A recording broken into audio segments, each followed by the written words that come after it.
I'd like to welcome everyone to Willis ISD's District Dynamics Show for August 3rd. Thank you for joining us. I guess this is officially our first show for the 16-17 school year. It's been a great summer. It's been a very busy summer, but we feel like we've got everything lined up for great things happening, and we continue our theme this year of one team, one purpose. Focused on the success of all of our students each and every day. Like I said earlier, it's been a very fast and furious summer. Willis ISD Maintenance Department, our Tech Department, and then obviously District and Campus Administration been hard at work getting all of our schools ready. We spent a lot of time talking about our students and what we do in the classroom, and sometimes we forget about all the stuff we do on our buildings and grounds to get those things up and running, and especially in the technology world that we live in.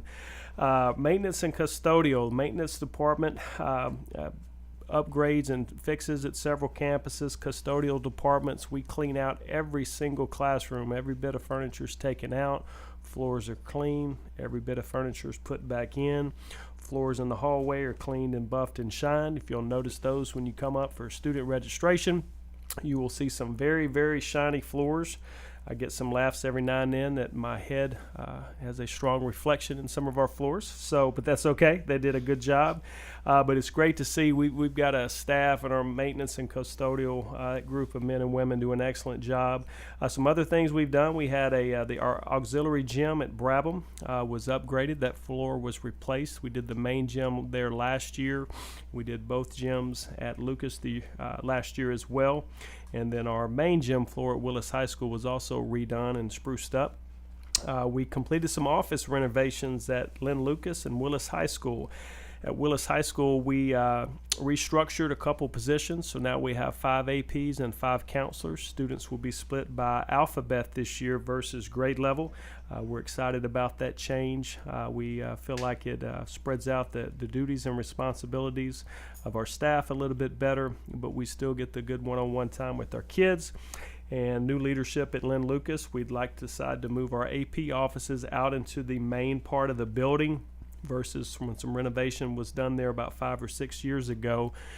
The offices were moved to the front of the building, a little bit further away for kids, so our AP and counselors will be out and offices established out in the middle of the classrooms. Our technology department deployed over 300 new Dell computers to elementary teachers. We also received an additional 300 computers through the Texas Department of Criminal Justice's Computer Recovery Program. That has been an excellent program from us. The last few years we've received probably 750 to 800 computers from TJC there, and it's been going at TDJC, and it's been going very well. Tech Department also updated secondary teacher computers and 3,000 tablets to Windows 10. So some of our staff members may have to have a refresher course or an update on Windows 10. I myself have it, like it. I think probably most of our kids have used it before, so that'll be some positive changes there. And then one of the biggest ticket items of last year was the passing of our bond last November, $109.5 million. We've got several projects up and running. When school starts on August the 22nd, cars entering at Metter, Turner, and Cannon.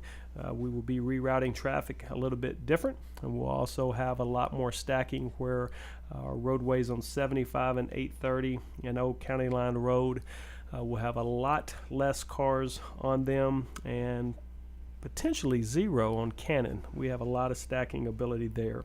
Our track installation at Brabham's going well. We spent a little bit larger project than we were expecting going in with some retaining walls and other things that we've had to do. It's looking like the middle of September is probably going to be the completion of the track. But we'll have a better idea in the next 3 weeks of the progress they're making, and it's going very well. Our football stadium there at Yates, new turf is scheduled to be rolled out, should be down by the end of August. The field is set and ready. Turf should be in Monday. Timeline is about 2.5 weeks to get that done. And our first official home game this year is September 2nd, so the timeline and time frame's holding up very well. Our July board meeting ended up being a excellent meeting. Very excited about that special meeting because our design aspects of our Willis High School Career Technology Center, our Agricultural Science Center, And then also our auditorium expansion was showcased. And the first time our board got to see that, our architectural firm Stantec was there to show the pictures inside and out. I think the oohs and ahs came from the specs on the outside. Very forward-thinking, beautiful, lots of light openings. Feel like it's really going to set us apart. We are thrilled. Courier ran an article not too long ago with 4 pictures, I believe, in there as well. We're excited to bring these facilities to our kids and to our community. All of those are set to open in August of 2018, which will be here before you know it. And the other big thing on that last board meeting was the board also approved Collier Construction to handle our new elementary school, which would be our 6-1. Will begin construction in 2017, and that campus would also open in August of 2018. So 2018 there, when we begin the 18-19 school year, a short 2 years away, we'll be met with multiple facility openings, and we'll have tours and all that sort of stuff as that time gets near. But exciting times for our school district. School supply lists are campus specific. They're posted on campus websites. All you have to do is visit willisisd.org, hover over the tab labeled schools, select your child's campus, and school supplies lists are focused there and posted there. And my daughter is on me that she's got to go get her school supplies, and so please get out. Stores are stocked and ready to go, and they have our list as well. Something we started a few years ago, I guess it was my first year as superintendent. Who We Play For Cypress ECG project came to us and provided us a year of free heart screenings for our student athletes. We started that year for 7th, 9th, and 11th graders and new athletes to the district. The past 2 years, we've provided more than 600 athletes free heart screenings. It's been an excellent program. After that first year, when we qualified for the grant, the school board and I were in agreement that it was important enough for us to continue. So the last 2 years we funded that as a school district, and it's been excellent. And I can promise you we have had a handful of student athletes that we were able to detect some issues there, that after seeing a doctor, they had some conditions that they were unaware of. Many of those have been treated with medication and are perfectly fine. But the most important thing is we're offering an opportunity to catch something that parents and kids may not know anything about. So we just completed that here within the last week, and tax-free weekend is coming up August 5th through the 7th. It's your chance to save on clothing, footwear, backpacks, and school supplies if the purchase price is less than $100 for each item. So I would assume across the state of Texas, next Friday through Sunday is going to be busy and hectic, so you might want to get out very early to take advantage of a tax-free weekend. First United Methodist Church last several years has done a school supply giveaway for students that attend Willis ISD. That will be Saturday, August the 6th from 8 a.m. until noon. It's First United Methodist Church of Willis, which is located on 200 North Thomason Street. They will distribute free school supplies. Children who are in need, parents must provide proof of residency within Willis ISD, such as a utility bill and a picture ID. Children must be accompanied by a parent. Doors will close at noon or when supplies run out. So if you'd like some more information, please call the church office at 936-856-2233. That's been a huge event for the last several years, and I think we're going to have another one. We want to make sure we get the word out to our parents. And on August 8th, Monday, we will welcome about 90 new teachers to Willis ISD for 2 days of new teacher training.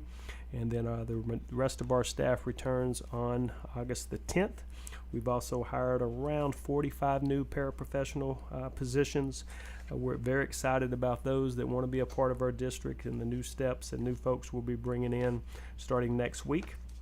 A couple of other things we've got going on is Willis High School Fish Camp. It will be for incoming freshmen. This was first time for me, or second time, first time here in Willis. I will have a incoming freshman at Willis High School, and excited to take him up on Tuesday, August the 9th from 5 to 7. Parents and guardians are invited to attend. please come out. It's a chance to kind of meet administrators, some staff members, take a tour of the building. So that first day they're not running around lost. It is a big building. It's a little overwhelming, but if they could come in and figure out where their classes are, they get a good idea, and that first day is not so overwhelming for them. So we appreciate you joining us, and we're going to kind of change the script in the second segment, and our Director of Communications, Miss Jamie Fales, will make her debut and interview me for once on the radio. So we'll be right back.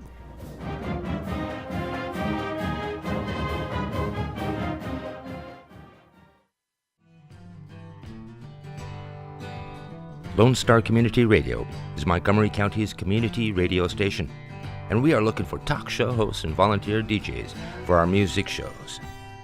Are you interested in having your own talk show on Lone Star, or have you always wanted to live out your dreams of being a music DJ? With the addition of Conroe's FM 104.5 and 106.1 and video aspects of our talk shows, we are needing people to grow with us. If you or someone you know might be interested, please contact us online at irlonestar.com/contact us, or call the station at 936-647-5747 for more information.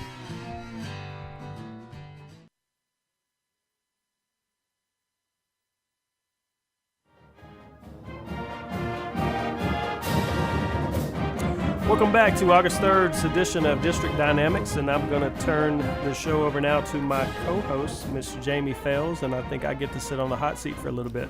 Just a couple of questions for you, Mr. Harkrider. As we start a new school year, parents always have a lot of questions about who's going to be leading their schools and who's going to be setting the pace at the campuses. So I know one thing people are interested in knowing is that there have been some changes to our campus leadership this year. So if you can just tell us a little bit about the amazing people that will be leading our campuses this year. Yeah, we are excited. We made some changes this year, and then we've had some principals, one retire and one leave us for another district and relocated the family. You hate to lose good people, but sometimes in this business it happens. And Miss Kimmy DeVillier decided at the end of the year that it was time for her to retire. She stopped by not too long ago for a leadership meeting and popped her head in. It was very good to see her. And the new leader at Brabham would be Miss Tiffany Matthews. She's coming over from Conroe ISD.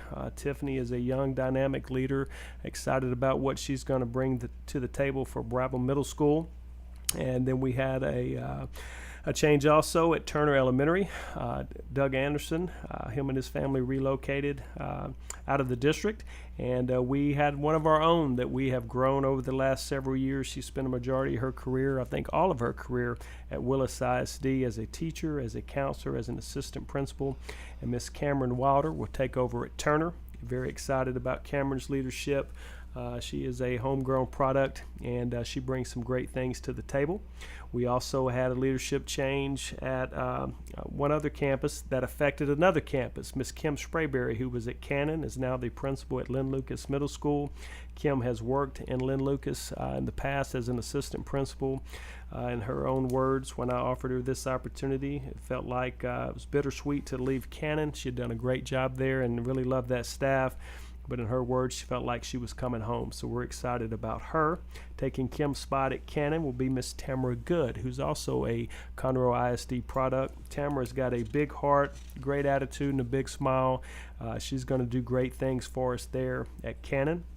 At CC Hardy, we had a leadership change. Miss Lori Oram is coming to us from Region 18, where she's been a consultant there. Lori has got an extensive background as an administrator, as a trainer, as a behavioral specialist. Excited about her. And then at Willis High School, we hired a new Dean of Instruction, Miss Sarah Goolsby, who comes to us from Anderson Shiro. Sarah's got a very extensive background, huge, big-time leader. She's already made this summer a tremendous impact on staff meetings with different departments. English department, algebra I sat in on the other day, taking very good steps in the right direction, and we're excited. I really feel like entering my fourth year as superintendent, this is the strongest leadership team we've had in place. And we also made some assistant principal moves throughout the district and feel like we've got some good teams in place. And the change is not uncommon. There's always a lot of turnover in school districts, and especially at your leadership level, because people move on to take bigger and better jobs, they feel like. And so it's not unusual for us to have this many new administrators in a year. It's not, and I think the trick is, as a leader of our district, you're always trying to, you've got to have the best people in place. And once you get them there, our job's to grow them. And if you feel like maybe it's not what you need it to be, then in our situation sometimes you've got to make some tough decisions. The most exciting part, I think, is we're able to grow some of our own products and move into leadership roles, but we're attracting some very qualified outside candidates that I think every district needs at times. Well, and exactly what you said, this is your 4th year here, and we've spent a lot of time growing this administration team, and really the heart of all that, its purpose, is to grow our campuses and our school districts. So what are some of the things you see as a primary focus moving forward with this school year, and some things that you want to see our campuses attain this year? First and foremost, we wanted to take care of our staff. I think any good district, the accolades you get and the positive things in the newspaper that affect kids is from your staff. Those are the folks who are working boots on the ground, working with your kids, and we want to take care of them. As far as financially speaking, we were able to give a 5% raise to all of our staff members, including our hourly employees, and that's a big deal. You know, I keep an eye on what other districts are doing throughout the summer. The highest percent raise I've seen so far has been 3.5%. So for us to hit that 5% was huge. It was a priority for the board back last January when they redid my contract. And luckily, through a lot of hard work, solid tax base and student growth, Tammy Moore, who's our Assistant Superintendent of Finance, and I were able to work through this process. She's genius when it comes to money, and so we're able to get those raises in place. And next, you know, we've had a lot of changes as far as instructional focus this goes on, and sometimes change freaks folks out. But, you know, when you come in and evaluate and we're not doing things right, our kids don't have a chance for you to get better over a 5 or 6 year process. We've got to get better quick. So we threw a lot of stuff at our teachers the first 2 years. Last year and this year, we're kind of taking a back to the basics approach. We've put in a balanced literacy and a balanced math program, which is our instructional focus that will not change. We'll concentrate this year on teachers and the support we give them, on lowering their learning standards and their lesson planning aspect. And the biggest deal is providing teacher support and be there to support them when they need it, because all the support we provide them translates into positive interaction with our kids. Absolutely. And it sounds like Willis is always looking for new ways to grow their programs, change their programs, have some flexibility in how we do things instead of doing it the way we've always done it. And I think the new lunch program at the high school this year is really going to speak volumes about the willingness to create change and create new environments. So tell us about the mega lunch I'm hearing about. It is. Travis Utek, who's our principal at the high school, came to me with this idea last fall. And I'll be honest, I was a little hesitant at first, and told him if this was really something he wanted to go into, give me the research, do his homework, and bring me a plan. And he did just that. And kind of the plan around it is we'll have about 2,200 kids at the high school. Our kids are involved in multiple areas, whether it's from clubs, organizations, sporting events, extracurricular. And so their time is pulled in different directions. And because of that, sometimes kids have to pick and choose what they want to be a part of. And you can't create all of that overlap from not happening, but you can try to minimize it. And one of the biggest obstacles we've had in my 4 years here is at the high school level a time to intervene and tutor and support students in their academics. About 60% of our high school kids ride the bus home. Some of these kids live 25 and 30 miles outside of the district on the outskirts, so their ability to stay after school to get tutoring is non-existent. To stay for organizations or clubs after school, they can't do it. They have to get on the bus or they're not going to get home. So what this mega lunch is, I believe it's going to be a 61-minute time frame. All students will eat lunch at the same time, and that's kind of freaked a lot of folks out, my wife included. My son is fine with it. He thinks it's going to be cool. And what it is, the kids are free during that 61-minute period. Clubs and organizations will have set meetings on different days of the week where kids will have time to go there. All staff members will still get their 30-minute duty-free lunch.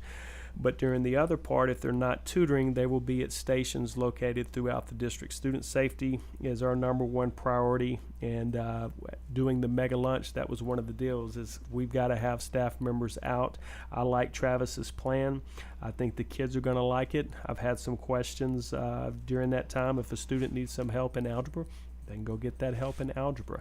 They're going to be able to eat in different areas of the building. If they bring their lunch, they can eat in a teacher's classroom. We've added other places to serve food outside of trash cans galore, and added some custodial staff to be able to help with the cleanup.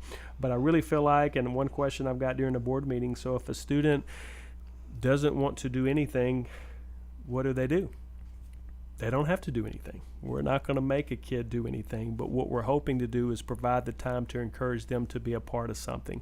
And, you know, I think all of us could use 61 minutes of quiet time if that's what we need to kind of process. It's also a time for a student to get homework done so they don't have to have it that night. Right. Maybe we have a student that worked late at night.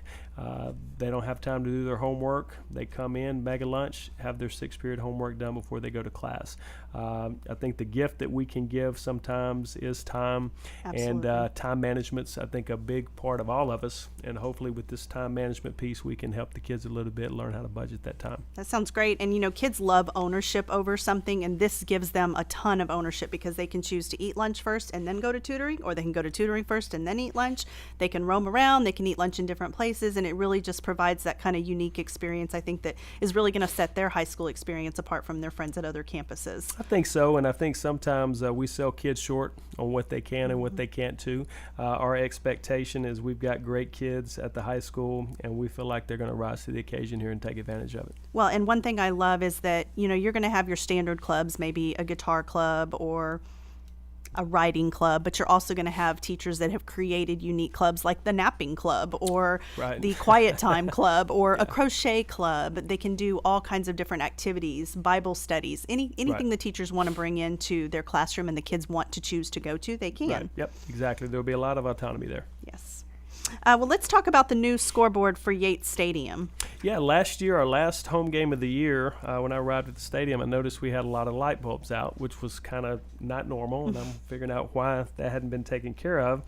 Well, then I got the answer, which was pretty plain. They did not make light bulbs anymore to go into it.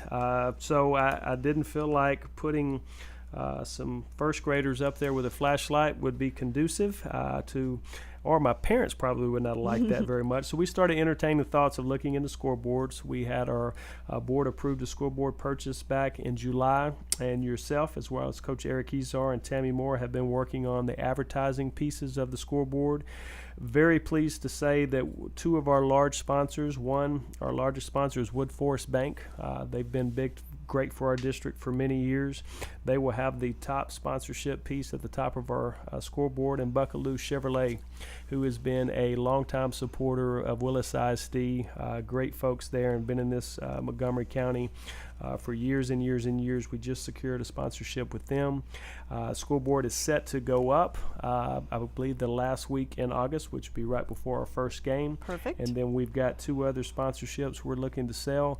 Once those are sold, the scoreboard will be paid for by these advertising pieces, and we're very appreciative for the community support. That's great. And I know that, as you said, we do have 2 spots left. So if there's anybody listening that wants to be able to reach all those kids that come through Yates Stadium throughout the year and those parents and families, just give us a call. Jamie Fales at 936-856-1217. Very good. Now we've got a couple things that will hit, and then we'll take a quick break and kind of wrap things up. August activities, it's a very busy month as we get new students registered and finalize our schedules. We've got a busy month, and we'll be back here after a short break to finish up those details.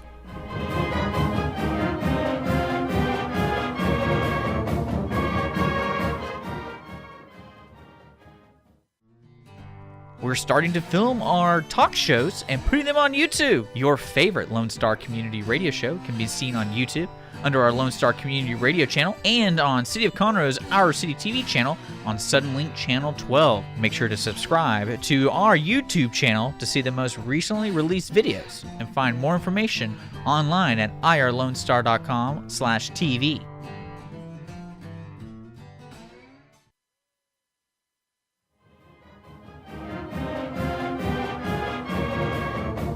Welcome back to District Dynamics with Willis ISD.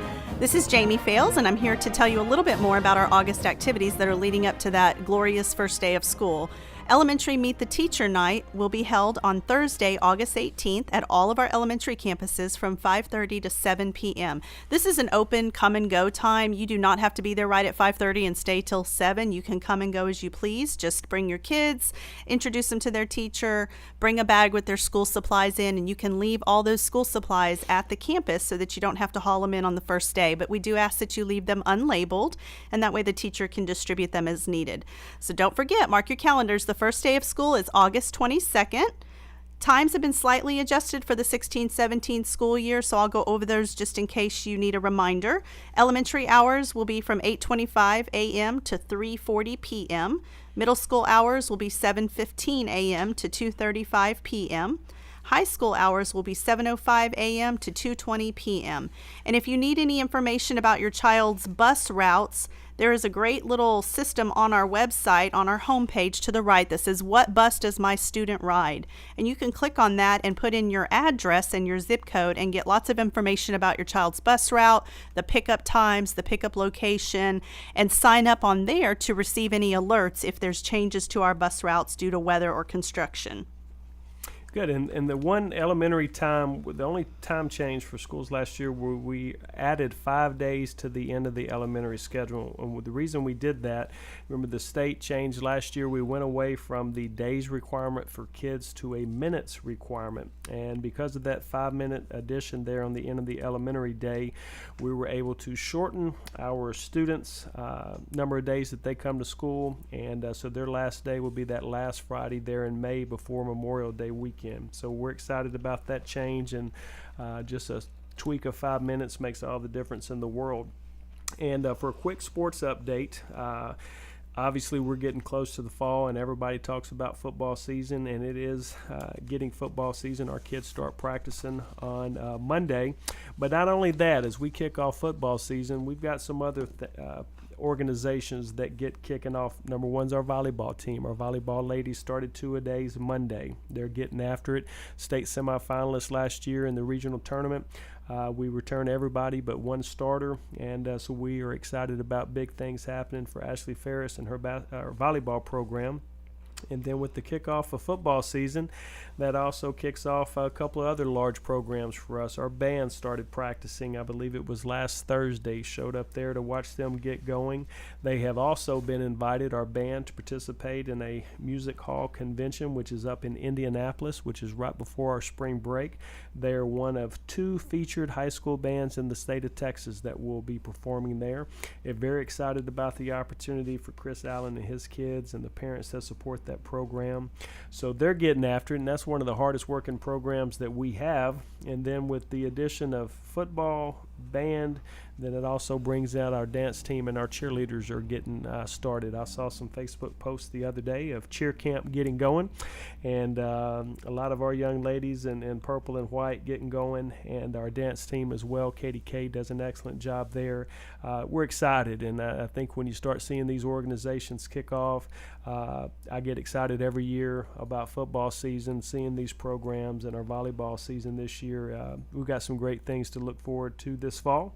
And now let me turn it back over to Jamie. She's going to share with you some strategies for creating a stress-free transition back to school for your family. And I'm ready to listen attentively because I need stress-free. Well, Mr. Harkrider, if your kids are like mine, they've been spending their summer relaxing and swimming during the day, staying up late at night, and then wanting to sleep in half the day. So if that's your kids, don't panic. There is still time to adjust your summertime schedules for a successful back-to-school routine. So first, gradually begin moving bedtimes up to an earlier time as the weeks and days progress toward the first day of school. Moving bedtimes up 15 to 30 minutes each day right now gives time for kids to adjust and start falling asleep earlier instead of just lying there that first Sunday night. So just instead of midnight, we're aiming for 11:45 and then 11:30. And you've got, almost 3 weeks right now to change those routines. So that's great. The second thing is start now with establishing some bedtime routines. Have your younger kids practice these tasks now. So we're talking about things like taking a bath, putting PJs on, brushing their teeth, picking out their book to read at bedtime. You can create a chart or a checkoff sheet that kids can follow beginning at a set time. So at 7:30, we tell our kids, go follow your chart, get your stuff done, let us know when you're ready for bed. And they can't lollygag around because you keep them moving, and that's the whole point of practicing this. The other thing is you need to set up a functional homework space, and this means having a designated spot that kids can go to for completing homework. Now, we still struggle with this because we don't have a lot of extra space in our house, but we've got to have stuff sitting there for the kitchen table that has their pencils in it, their paper, other school supplies they might need like scissors and glue, and then that way when they pull out their folder, they're ready to go and they know how to get started. This really sets off your homework routine to be done in a stress-free environment. So that's great. Just some little tips. Yeah, I feel like I've had my chart out now for the last 2 weeks. I've come back for vacation, and so I'm the lame duck going to sleep at 9:30 and 10, and every light in the house. I think when I go to sleep, my wife and kids turn on all the lights because they know Dad usually turns them off, and they're having a great time. So I have been struggling to go to sleep knowing that everybody is up but me. But believe me, after that first day and first few days of school, there will be no problem with our kiddos going to sleep or our staff members either. Absolutely. For that matter. And just, I encourage you to get involved with your classroom teachers this year. Meet your child's teacher early in the year. Find out what your student might be struggling with or what they're doing great at. Let your teacher know some things about your child. What do they like? What do they respond to? Do they have any struggles with anything that you would like to see the teacher focus on? So have those conversations early so that it's not a surprise later on. Remember that we're here to build relationships with you and with your kids because that's how we're going to get the success. That's exactly right, and that communication piece is huge. Our kind of focus this year as a school district, and it's always been to grow good relationships with kids, but really stressing to our leaders to build positive relationships with our staff members. We want our teachers and other staff members to that they know that we appreciate what they're doing, that with a lot of bragging, a lot of positive interaction. I think that hopefully will bleed into our kids. We're all going to make mistakes from time to time, but that positive interaction, that pat on the back, that positive feedback has a lot to do with a kid's confidence, a staff member's confidence, and I'm a firm believer that confidence leads to success. So we're looking forward to a great school year. Thank you for your support, and we're looking forward to visiting with you throughout the year. Have a great day. Thank you.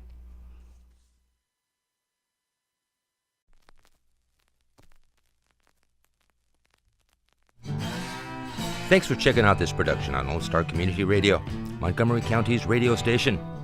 For more information on this show and other shows on Lone Star, check us out online at irlonestar.com. If you're interested in sponsoring a program on Lone Star Community Radio and reaching the local audience of Montgomery County on FM, Internet, and TV media, please call 936-647-5747 or contact us online at irlonestar.com. This recording is a Lone Star Community Radio production, produced by the show host and Dick Schisler of Lone Star Community Radio. Interested in volunteering as a music DJ or starting your own talk show? Contact Dick Schisler at dick@irlonestar.com or by phone at 936-647-5747.